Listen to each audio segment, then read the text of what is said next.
It's been a whole year since Doctor Who Series 9 aired. Watch on to find out why I love it so much.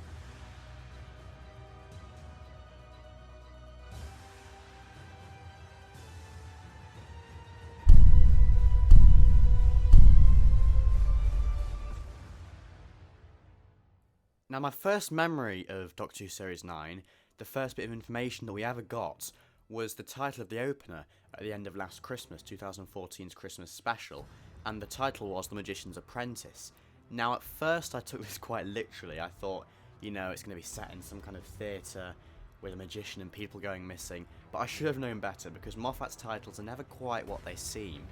I also noticed over the coming months that Shona from Last Christmas is called the Doctor and Magician, and I was wondering whether that kind of tied into it in some way, because there are rumours of Shona coming back and being the new companion possibly. But of course that was wrong again, and it wasn't really until July 2015 that we got more information about Series 9. It wasn't really until the first trailer that I really started to get excited for the series. It must have been end of July when the trailer was released. I think it was at Comic-Con in San Diego. And oh my goodness, what a fantastic trailer that was.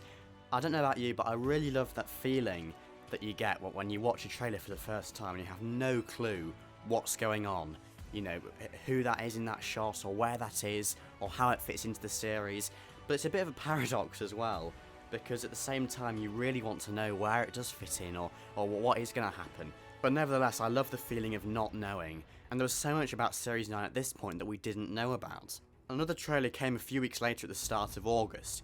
Now, this trailer had more clips from the end of Series 9 as well, and some more from the opener, confirming that we'd be seeing Daleks such as the Special Weapons Dalek and the Red and Gold Supreme again in the opener, culminating in the week before the 19th, the debut of the Magicians Apprentice itself.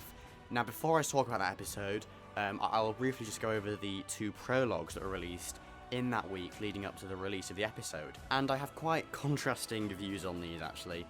It's probably not hard to guess which one I really don't like and which one I don't mind as much. Let's start with The Magician's Apprentice prologue. I believe this was released about a week before, so around the 12th of September, but don't quote me on that. And it's actually a deleted scene from The Magician's Apprentice, showing a Hiller talking to the Doctor and giving him advice on the planet Khan. Now, it was great to see Khan again. Obviously, we'd seen it in The Night of the Doctor, another critical point in the Doctor's life. And although we didn't know exactly what was going on here, even though it was heavily implied that it was about Davros, as has been rumoured for the past few months, it was interesting to get a glimpse of the Doctor that we would see in the opener, not as confident as usual and unsure what to do. Personally, I think this works well as a prologue, and if it had been in the episode, it would have felt a little bit more padded. And as I say, it added to the mystery about Davros. Would Davros be in the opener or would he not? The Doctor mentions an old friend or enemy or something, which obviously would turn out to be Davros, but we didn't know at this point, and I really enjoyed the mystery surrounding Davros' reveal in the episode itself and building up to it. Now, on the other hand, we had the Doctor's meditation, which is probably one of the worst Doctor Who minisodes we've ever had. It's basically just 6 or 7 minutes of Peter Capaldi acting out a script that is basically just written for the 11th Doctor. I mean, first of all, the whole thing about the Doctor's meditation, it just doesn't work at all. It doesn't add anything to the episode, to the ongoing story. And if we'd just seen the 12th Doctor for the first time in that castle in The Magician's Apprentice, I think it would have had much more of an effect. Why do we need all this stuff about his meditation beforehand, about him not being able to concentrate and having to go on and, do all this kind of stuff? It's really weird.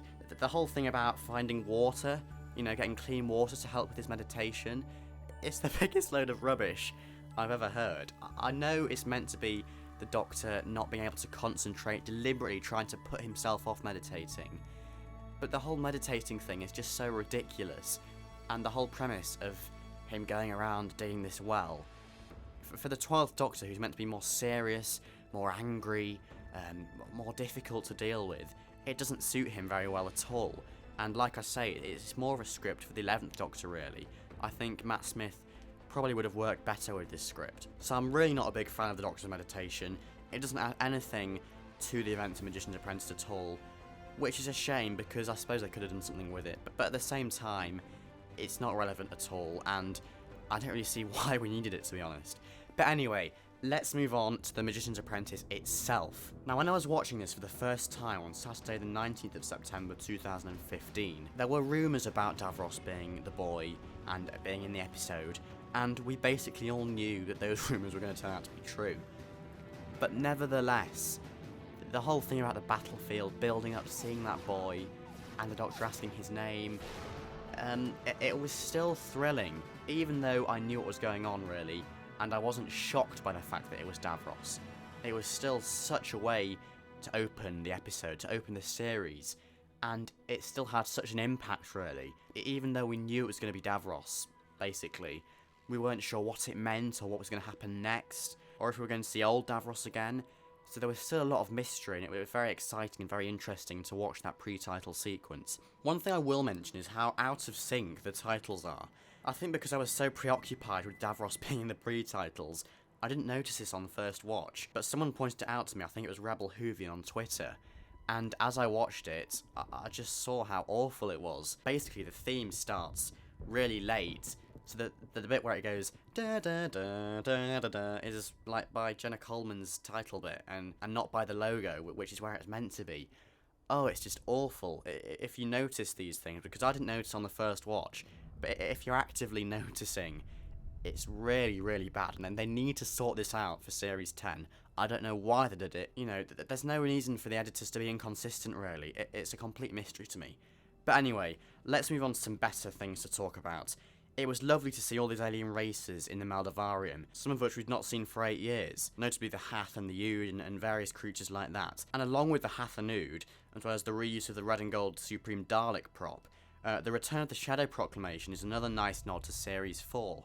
There are loads of nods to Series 4 in Series 9, particularly in the opener. And as you might know, Series 4 is one of my favourite series. It's the first series I saw, so I think that's perhaps one of the reasons why I love this series so much, because it feels so nostalgic, because there are all these nice nods back to that series. And again, the opening sequence makes the Whoniverse feel much bigger than it has done in recent years. It's a lot like how RTD used to do it, you know, with all the Doctor's friends teaming up together to find him in the Stolen Earth. It's a bit like that, except it's one of his enemies going around patrolling everywhere where he might have been. But anyway, the mix of familiar faces and locations, I think, is a great way to start the series, and for the viewers that haven't watched the series for a while to identify with and recognise the locations and aliens that we're seeing again. As I've mentioned already, we didn't know if old Davros was going to be in the story or not.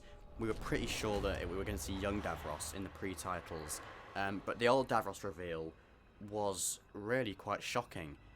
You kind of heard his voice, and then you thought, oh my god, you know, it's Julian Bleach. And then you saw him, and although it was kind of hinted that we would be seeing old Davros, we didn't know, A, if he was going to be there at all or not, B, if he was going to look like he did in the Stolen Earth, because obviously we didn't know at the time what had happened to him in Journey's End, and we still don't. But I don't think that really matters, to be honest. It doesn't change this story. I will touch on that a little bit more later, though. But it was so fantastic to see Julian Bleach again. His performance is basically flawless, in my opinion, and he is a definitive Davros for me. He just plays the part really, really well. But I'll probably touch on that a little bit more in next week's review of The Witcher's Familiar. It's good to see Cole Hill again, and Unit, two other recurring locations from the series, but from more recent episodes than the Maldivarium or the Shadow Proclamation. I will say, though, that I'm not a fan of the whole Jane Austen thing with Clara. It feels really forced. I don't see why Clara needs to be bisexual. You know, it kind of feels like some kind of politically correct statement. Here's a bisexual character. But there'd been no hint of this at all before, unless you count what Oswin said in Asylum of the Daleks, but that was 3 years ago. So I don't really count that, and it doesn't really flow together for me. So I think that whole thing feels forced. But anyway, I don't like constantly comparing to the RTD era, but the news sequence as well makes the story seem much more relatable and down to earth, as his stories did, I think, more so than Moffat's era. But I do prefer Moffat's era overall. But I'm just making that comparison because I think there was a wider range of viewers watching in the RTD era. You know, people that wouldn't really normally watch Doctor Who, that got into it because of the kind of soapy aspect, the kind of camp aspect, that I'm not a fan of myself. But I'm just making that comparison because obviously that's what people like, and it's nice to see Moffat recognising that. I absolutely hate how Gemma Redgrave is using this story as Kate. She is criminally underused in the Unit sequence. You know, she just asks questions to Clara. I don't know if any of my viewers have listened to the Unit series from Big Finish, but she's just so much better in that. and she's so much better in the Zygon two-parter as well later in this series. But in this, she just feels really thick, and it's like Clara's the one that's got to do all the work, because she's the companion. Even Jack, who is a brand new character, gets more to do in the unit sequences. Which brings me on to my next point as well. I don't know where Osgood is in this sequence. I don't know if that's deliberate because of the line in the Zygon two-parter about one Osgood going away, fleeing away after the death of the first one. I don't know, maybe that is deliberate. I hadn't really thought of it that way before. I think Missy's return is executed very well. The whole "Hey Missy" thing, it's unique how the lyrics come up gradually on the screen, and Clara starts to get it, and Kate starts to get it as well, because obviously it's a hint back to the events of Death in Heaven when she sang the "Hey Missy" song. I think the production team did a really good job of choosing a foreign location for both the Skaro landscapes and the scene with Missy and Clara with our reunion as well, even though it's never really explained why they're in a foreign location. I think because it's foreign and unknown and quite empty, it feels quite alien to the viewer. Although I will ask, how does Clara get there so quickly? I think there's a line from Missy about teleports or something that she's going to arrange, but Clara is driven up in a car. Surely Missy's intention wasn't to teleport a whole car from London to this foreign location. Anyway, I'm going to move on to the first scene with the 12th Doctor now, which people criticise quite a bit because they say it's out of character for him. And yes, I agree with you actually. It's completely out of character for the 12th Doctor. But what you've got to remember here is, as the Doctor says, all of him is invited to this massive party that he's throwing, because the Doctor seriously believes that because of what he's done, this is going to be his final night alive. And I think as viewers we have to kind of put ourselves in that situation and ask, if we had one day left to live, or one night left to live, would we spend it being gloomy and serious and grumpy, or would we have a massive party? I think some people don't really get that, and I will admit it's taken quite a while for me to kind of grow to like that as well. You know, it's not one of the 12th Doctor's best scenes, but I can see why he's acting so out of character. It's to emphasise the fact that he feels so uncomfortable about what he's done, and unsure of what's going to happen next and what to do. I absolutely love Colony Sarff, and his transformation is really cool and very effective as well. I think that's budget well spent, definitely. It's one of the best effects that we'd had, and it was quite a shock.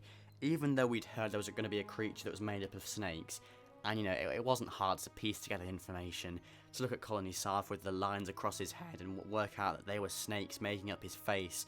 It was still a very interesting transformation sequence, because we did know that he was going to be a snake man, but we didn't know exactly if he was going to transform and what it would look like as well. So that was very interesting and a great moment in the episode. One thing I will say about the Doctor's behaviour is that it's kind of odd how he's riding a tank, given how much he hates war and soldiers.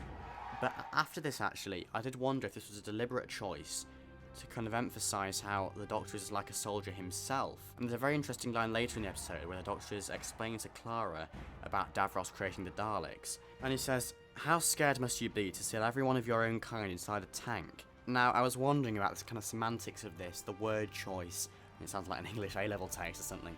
But I was thinking about that, and is that word choice deliberate? You know, is the fact that the Doctor describes a Dalek as a tank, and that he rides a tank himself, kind of subconsciously without knowing, is that significant? Because obviously all of him is invited. There is a part of the Doctor that has fought in the War Doctor. I think the tank kind of represents that. But I think because the Doctor describes the Dalek as a tank as well, it's a kind of subtle parallel between him and Davros, and the first of many over the course of this two-parter. But I found that quite interesting myself. I don't know about anybody else, if anybody else has spotted that or not. I thought it was an excellent choice to turn Bors into a Dalek slave, just like the Dalek slaves we saw in The Son of the Daleks. I always found them very creepy, and they have that kind of human connection which makes them very scary, I think. I was kind of mentioning this in my previous video, my top 10 monsters, how I don't really think the Daleks are that scary anymore, but turning them into human hybrids, while that does kind of make them more like Cybermen, I still think that's very effective. It makes them very scary and manipulative. Another thought that I had on this rewatch was that it would have been really nice if this was Davros's first appearance in the new series. I don't know if I've said this before, but I feel that he was really underused in the Series 4 finale. He wasn't used right at all, you know, he was just a prisoner of the Daleks, and he was mad and shouting and "this is my ultimate victory" and all that kind of stuff. I much prefer the deep conversations that he had with the Doctor, the interesting conversations about how similar but different they are, and whether the Daleks should have been created. And particularly, I thought the line about their ongoing debate about the Daleks, where the Doctor says it ended in the Time War, and Davros says it survived the Time War. I think that's a really nice transition from the classic to new series, as far as Davros is concerned. And it's just a shame that he was in the Series 4 finale, I think, because also his death in that, his so-called death, is never explained, which kind of bugs me, but it's not really relevant to this story. I can see why they didn't put it in. But nevertheless, it's a bit of an inconvenience, and I just wish that this had been his first story, looking back, because it would have worked so well. One more thing that I wish hadn't been touched before this story is the whole Skaro thing. In Asylum of the Daleks, we see this destroyed Skaro, and it's somehow come back since being destroyed by Davros with the Hand of Omega in remembrance of the Daleks in the classic series. It's never explained how it came back, but personally I think that this episode deals with it in a better way, because Missy says, oh, that they've rebuilt it, it's Skaro, instead of it just being like a small cameo appearance at the start of the Dalek story. You know, that's not how Skaro should be used. I much prefer how it's used in this story. The corridors and control room as well are just beautiful, and it's a very, very wise choice from Michael Pickwood to base designs on the original 60s sets. It's so nostalgic. One of many nods in this series to previous episodes from the past 52 years. In my previous video about my top 10 monsters, I mentioned how I really hate when people say that the Daleks aren't scary anymore, because, well, I don't feel they can be really. I think that there's not much more that's original that you can do with them. But having said that, I found them really scary, properly scary, in this penultimate scene. Even though Clara and Missy don't die for good, their deaths are still really effective, I think. And furthermore, this death of Clara's allows us to explore how the Doctor would react, and eventually will react, when she dies for good in Face the Raven. It foreshadows that event and how he would react, and his anger as well. Although there's more hope here about getting her back, for some reason. I don't know why, because she's been exterminated by a Dalek. But I suppose he trusts Missy, because obviously Missy has avoided death many times before, including in Death in Heaven, and I suppose he hopes that she's done the same this time, and saved Clara as well. The cliffhanger is very good, I will admit, although you can't help but feel that if the Doctor was going to shoot Bobby Davros, he would have done it there and then, and that would have been the cliffhanger, you know, shooting him. Oh my god, he's just shot Davros as a child. So you kind of know that that's not going to happen as the first scene of the next episode, because that would be really underwhelming. But at the same time, you know, that the Doctor not using the gun, given that he's got a gun, would be underwhelming as well.